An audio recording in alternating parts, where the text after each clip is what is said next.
nitunezerwe duhimbagwe kuko umweranda w'Isirayeli ari hagati yacu.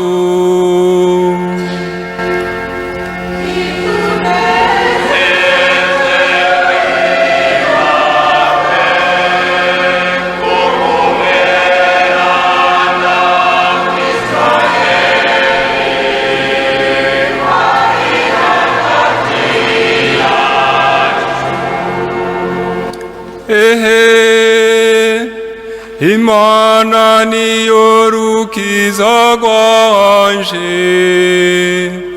nzokwama nizigiye kandi sinzogira ubwoba, kuko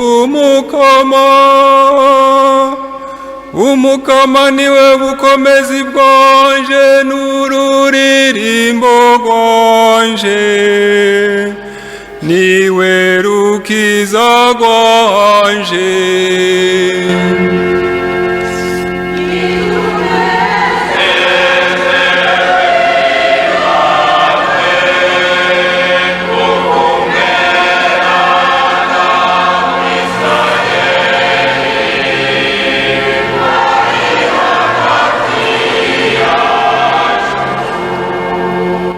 Muzovoma amazi mugahimbare mu masoko y'urukiza, nimushemeze umukama mutabazi izina ryiwe, nimumenyeshe amakungu ibitangaza yakoze, mwibukirize ku izina ryiwe ari ryo risa rikwiye gushimagizwa.